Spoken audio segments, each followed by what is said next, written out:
Good evening. Tonight I'm going to do a bit of throwing on the wheel because I haven't done it before on YouTube, and as we speak the Great British Throwdown is starting. Obviously you don't get it in America, but I think there is a catch-up channel where you can watch it, so we've all been watching that and I'll be watching it later. So I'm going to show you how to do one of my Kaleidoscope bowls. These are a couple that I've done earlier and they've been glazed and fired. So in two different types of clay actually, and you can do them in any colourway, but they have to be in a conical shaped bowl, because if you have it too much like a plant pot sort of bowl, it'll just run back down the sides. So a plate is great, or a very shallow bowl.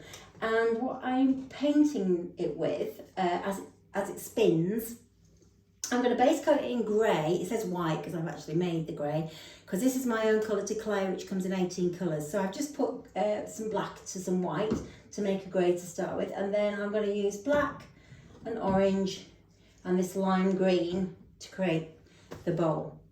And I do that when people come to have a go on the wheel, because we do wheel experiences here. We've got 4 wheels and people book in, and they're booking in as we speak. I've had a lady book today for a day, so as soon as lockdown's finished we'll be very busy, and I show them how to do this, and then paint at the same time.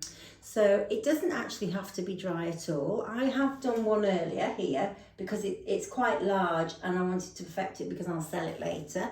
But when we're doing the wheel experience, they have a go, and then if they want to do it while it's spinning, they can. So without further ado, I'll centre this. This is, I don't know, probably 2 kilos of clay, I would say, and it's stoneware clay. So I'm just going to tap it into the middle a little bit. I think it's somebody that's irritated, yeah. Give it a good bash. And then some water, lean right into it. Now the way that I throw is I've got a tilting stool, so it helps my back not get backache, and lean right into it. I lean right into it and I put my elbows onto my knees, and I say to people, pretend you've got 2 cable ties there.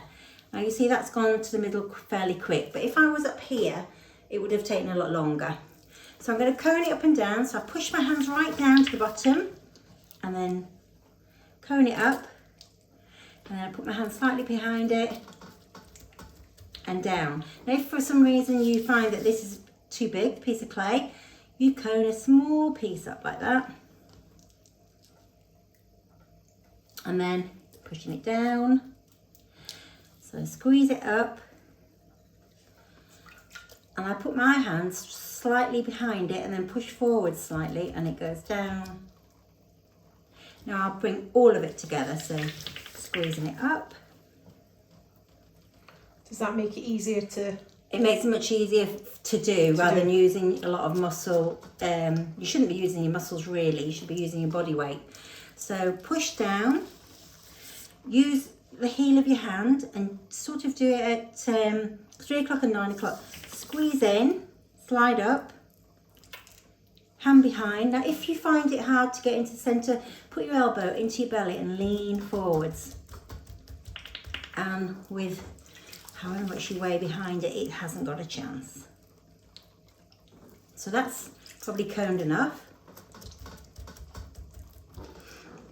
And then I'm going to put this elbow into my belly and push down, and then that's and make nice. Some rude noises while you're doing it. Yeah, I know. Yeah, it's not me, honestly. I'm not going. It's this is a marble.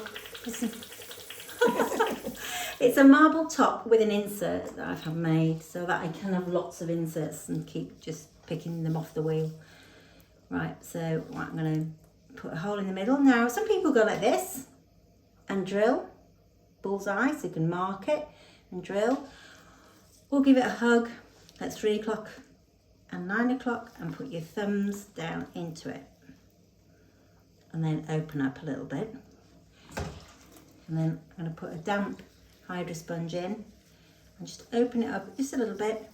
Now if you're unsure how big something is, how deep it is, get your needle tool, push it down, take your fingers down to the bottom and have a look. And hopefully, look, habit, it's the thickness of my middle finger, which is what I like it to be. Okay, and then that'll heal back over that little hole. And presumably when it dries and when you fire it, that hole will not be there. will not be there. But also it's so the bottom's thick enough, isn't it? Because does it shrink in the kiln? It does. Stoneware shrinks around 10 to 12% depending on the type of stoneware. And this is stoneware. Okay. You can, I mean, I do make this into an earthenware pot sometimes. It's fine, it fires fine.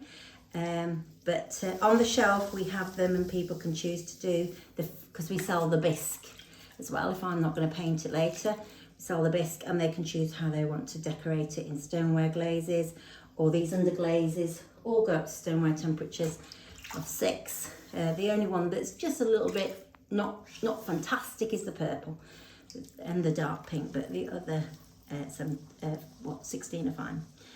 Right, so I've basically got like an ashtray or a wheel or a donut going on here. And now I'm going to compress. I'll come over the top and just so that we can see. Yeah, I'm going to compress the bottom. So you compress the bottom, keep going back and forth on the bottom with your fingers, compressing it to avoid getting any S cracks in the kiln firing later. You can put a wooden kidney on and make it, I always say to everybody, make it so the bottom in your opinion is finished. Don't say I've made all the pot and oh, can I tidy the bottom up now? It's so the bottom's fine and finished. Whoops, little drip. And every now and again I take the water off the tray. I try to work tidy and clean so that it doesn't take a million years to clean everything up, and less water is better. So I use as little as I can. Okay, so now I'm going to start to bring it up.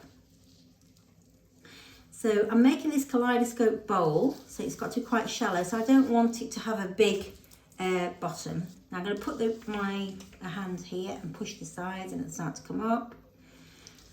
I'm going to keep it upright like a cylinder for now. So I'm bringing it in every time because I don't want it to get wide. So fingers right down to the bottom, as many fingers as you can having touched there, elbows tucked in, wet finger here, go right down to the bottom, and you've got your thumb on the outside as well, and start to bring it up nice and evenly. And when you get to the top, I just put my fingers on the top to hopefully have it nice and even. And I might just use the same slurry rather than using water. So pull it in. And then again, push down and bring up some clay.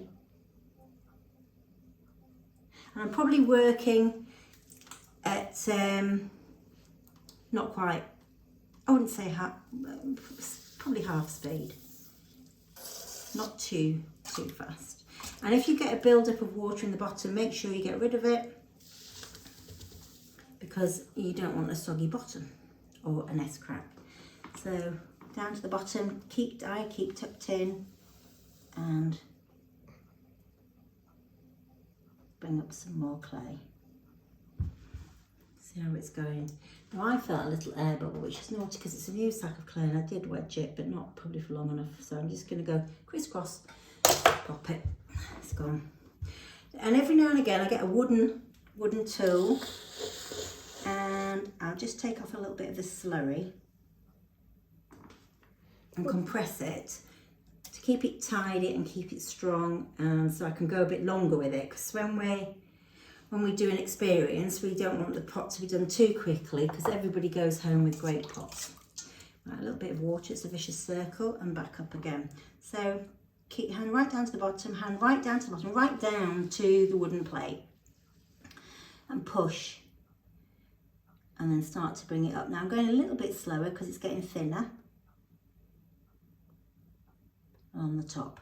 Okay, so now I'm going to start to bring it out a little bit.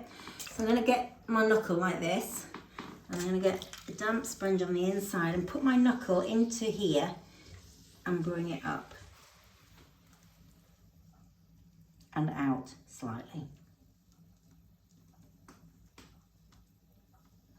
we go. So now that's making a shape nice, of it. yeah, it's sort of coming to the shape. Obviously it's going to be a much bigger bowl than this when it's finished. So again, I get my knuckle, open it as wide as I can, put it right down to the bottom and push the clay. Oh, and too dry, too dry, too dry. Out. So get a little bit of water and just tidy it up a bit.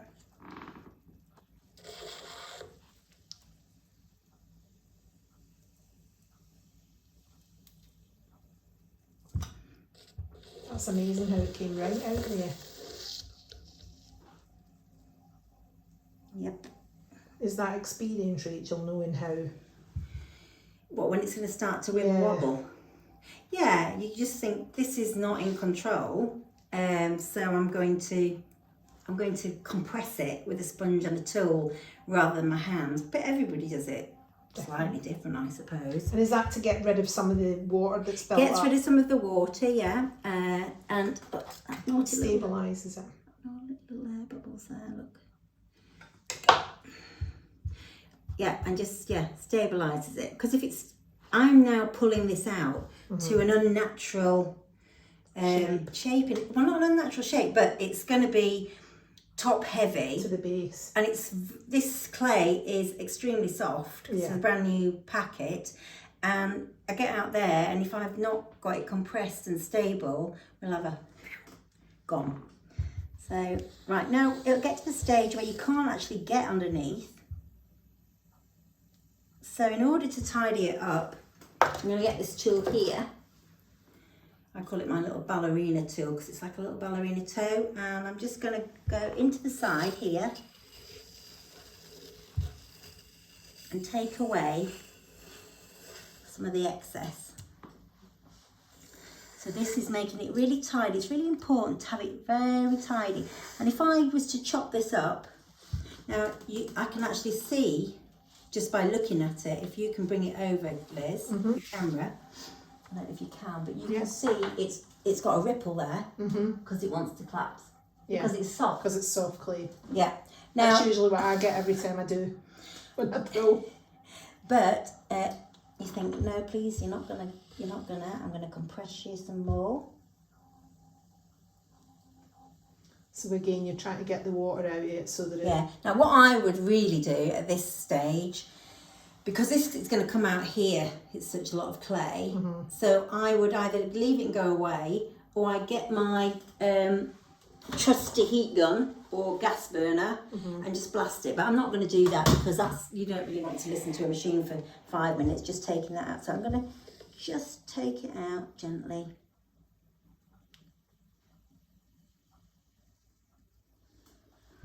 And I'm going to leave that because I'm going to let that dry a little bit more, and then I'm going to pull it because it needs to be, this would do it, but it's not neat enough, but it's extremely soft. And I'm thinking, yeah, I'm not going to keep going because otherwise you might see a Vino Clapso, and I don't want one of those. So. Yeah, I've had one of them before. So I'm going to get my needle tool and just pop it underneath the wheel. But we've got here's one I've made earlier anyway. And then here's one I made earlier. Well, this is just drying a bit, and then I'll finish that off later. Could give that a good bang, and I'm sure it would fold. So just put it down really carefully. And obviously on a beginner's course, I wouldn't give somebody 2.whatever kilos of clay. No. When they say, oh, I'd like to do a bowl just like that, I say, well, just start off with a smaller one. You can see most people have picked it up and been shut that long. We have got a few bits of there. So, right, so I'm going to get this one back. Now I haven't actually turned this, so that's how neat I've made it from wet. So it is pretty neat, and I don't feel it needs turning. I might, when I've coloured it, take it off and put a foot in it and colour the back. So this is now, I could just move it a bit, but not a lot. Okay, so now I'm going to colour it. So to colour nice and smoothly. You need a goat brush. This is my own goat brush, but other people make goat brushes, but it's best to be a fan. So I'm just going to squirt some colour in. See, I probably could get a fortune if I just left it like that. You see unusual ways that people decorate. So there I've got a base coat of grey. Just about. It's a bit more there. I did one not long ago, well, probably last year actually. I gave it to Sylvia, 50 Shades of Grey. So we went from white to black. So that now is just a nice, good heavy coat of grey. I'll go on the edge as well. And that will be opaque because this is clay paint. So it's got a percentage of clay in it and not probably 1% of frit in it. So when you fire this onto the green ware, it has no shine. And so you don't have to glaze it, but if you were using it for wet food, you would. But we do planters and stuff like that sometimes and don't glaze it. And it actually goes on greenware, on bisque, fires from 06 to 6. From China. Higher. And you can also paint china with it, yeah. Ready-made shiny china. And it looks good. In fact, I think there's, let's have a look. Voila! That's one. Just paint on a china mug that I bought. Okay, and that's it on porcelain. So it goes on porcelain as well. Right, okay, so you can waft this dry or you can leave it. If it's you get sort of slightly neater if you dry it first, but I'm not going to dry it first. So you go fast, and if you think you're going to take your, as you can see, you decorate the wall. I was just going to say, I think I might end up getting covered in it. You can put, I have got a shield, but then you won't see what's happening, so I won't bother. So what you do is you tip it and give a continuous squirt of paint. Yep, that's going. And you don't really, you think, oh, they're just rings, but they're not. You just keep it going for a while and it'll start to travel. If the paint isn't quite liquid enough, well then you need to make it a little bit more liquid. And as you can see, I probably am getting spotted a bit. But as I said, you won't get this happening unless it's a plate or this conical style of bowl. Let's have a look. So we'll have a little look. Hasn't gone very far, see? Not yet. But it started. Started. So now we'll go for the orange. It might have been a little bit thick. Okay, so the orange.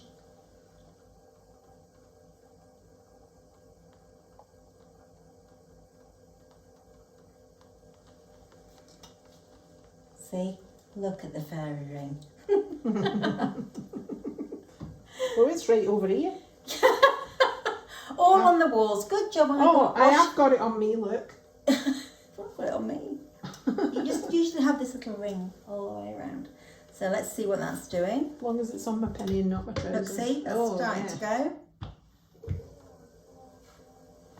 I'll do this one again. I might just put a tiny bit of water in it. Make it go a little bit faster. There we go.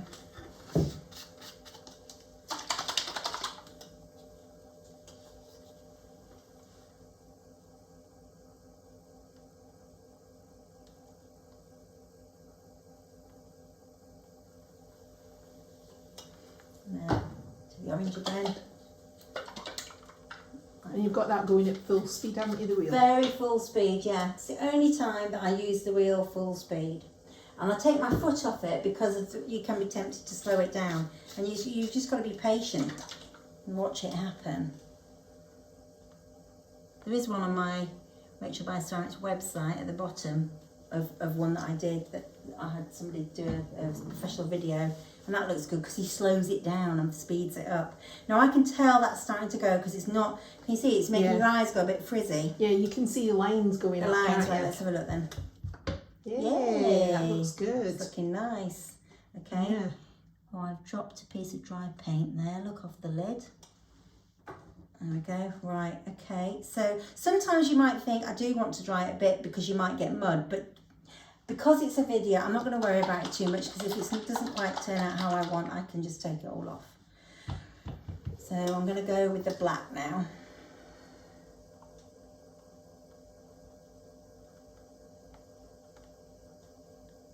And I have to say that I don't think there's a colour in the world as good as this that will do this. It's so high in pigment, it's just amazing. It's a shame I can't ship it to America, because I've got people who want to try it. It looks amazing on the video. Is it? Yeah. Good. It is like a kaleidoscope. It is my favourite, is this colour scheme, this. And I've done quite a few, you know, for people, this colour. It's almost Halloweeny and or autumny. Now you think, well, why bother doing it grey first? Because you don't see a lot of it, but you see a little bit. And you can put grey back if you want. But, Oh, it's making your eyes go funny. And we are covered in paint. Right, let's have a look. Let's see what it's like now. Wow. Ooh. Right, I love that. The only bit I don't like is the very middle. I quite like that. Yeah? Mm. Oh, I think I'll have to put a little bit more black on it. So. No, I like that. Wouldn't it, if you left it for a bit longer, would it carry on doing? Like if you went away and left that spinning round? Yeah, I'll carry on until travelling. it's dry. And one thing you've got to be careful of, if you've used quite a bit of paint, I haven't used that much, but if you've used quite a bit and it's quite wet, when you stop it and then you walk away, it runs back in, and actually that can look really attractive. So...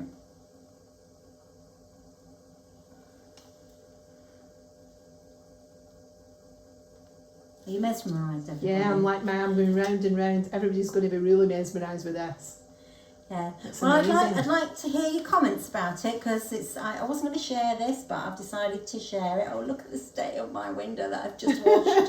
Bloody hell. It looks like a rainbow. Let's just show them the window before we show them the rest. Look, this is the state of the window. The window that's the... So you really need to have something. And I've actually got it on my penny all the way around. So it's like... Yeah, and I have and too. Rachel has as well. And the cupboard. And the cupboard. Yeah. So it's quite funny actually, but you just need to make sure that you... Look. And it's actually gone on the floor. I've got a fairy ring all the way around me. Right, let's have a look now. So you could do with having something on it to... Yeah, well I have, this is what I normally use. I bought this in the States. Well, I bought a few to put in the shop. And does that actually stop it from going flying all over? Yeah, and this goes round. You click as many as you need together, and it goes round and it's caught on this. I tend to use this more when I'm actually turning pots. I mean, you could put a piece of cardboard. I'll tell you, that's what I was saying to you, them plastic boards that you get for chopping on, they'd be good to do. They would, yeah.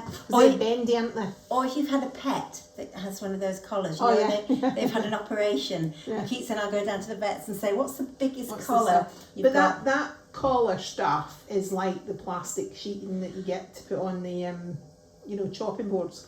That's what it's like. You want to dive in. You want to dive in. Yeah. Looks like an eye almost. It's like that bit in the middle, yeah. Yeah.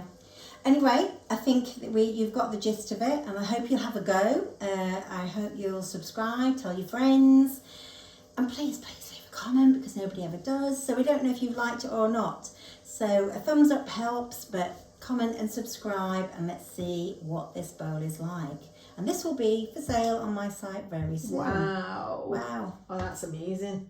That is nice. Yes, I like That's that. You see, lovely. I like that better in the middle now. Yeah. And it's one of those things can you see how the orange and the green has gone through? Yeah. And every one of them's going to be different, isn't it? Yeah. Although you can do it probably with the same colours, it'll be a different pattern that'll come out in it. Yeah, I've had a lot ordered That's like this, and it does look a little bit different every time, really but nice. you can get them pretty close. So I'll just keep this spinning in case It can go anywhere else. in case it starts to run back in, but actually I don't think it's going to run back in. So anyway, can you see that properly, or do I need Yeah, to? no, I don't need to see pick it. it up. So what I will do with this one is I'll dry it off, then I'll turn it over and I'll turn the foot into the bottom, and then I'll paint the other side grey. But obviously you can't do the kaleidoscope on the reverse side like that. So anyway, hope you've enjoyed that, and you'll watch another time. Thanks for watching. Bye.